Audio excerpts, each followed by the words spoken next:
আসসালামু আলাইকুম, hi guys, welcome back to my channel. আজকে আমি রান্না করব পোয়া মাছ দিয়ে টমেটো দিয়ে দো পেঁয়াজি করব। এখানে কড়াইয়ের মধ্যে দিয়ে দিচ্ছি তেল, তেলের মধ্যে পেঁয়াজগুলো দিয়ে পেঁয়াজগুলোকে ভালোভাবে ভেজে নেব। এবার দিয়ে দিচ্ছি লবণ, দিয়ে দিচ্ছি লাল মরিচ, মরিচটা আমি একটু বেশিয়ে দেব, আজকে একটু ঝাল ঝাল করে রান্না করব। দিয়ে দিচ্ছি হলুদ আর আদা রসুন বাটা, দিয়ে এগুলোকে 3 থেকে 4 মিনিট ভালোভাবে কষিয়ে নেব।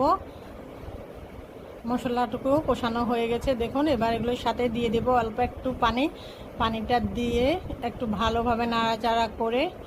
আর এখানে আমি নিয়েছি পোয়া মাছটা ধুয়ে পরিষ্কার করে নিয়েছি। এবার আমি মাছগুলো আস্তে আস্তে ঝোলের মধ্যে দিয়ে দেব।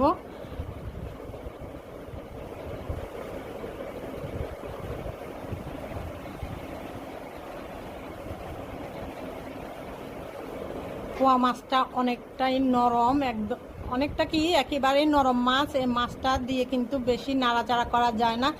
দেখুন, একটু ঝোল দিয়ে এটাকে কষিয়ে নিয়ে তার সাথে আর একটু হালকা ঝোল দিয়ে উপর দিয়ে দিচ্ছি আমি টমেটো দিয়ে আমি এগুলোকে কয়েক মিনিট ঢেকে রাখবো। দেখুন, এই ঝোলটা কিন্তু আমি আরও মাখা মাখা করবো, আরও কমাবো।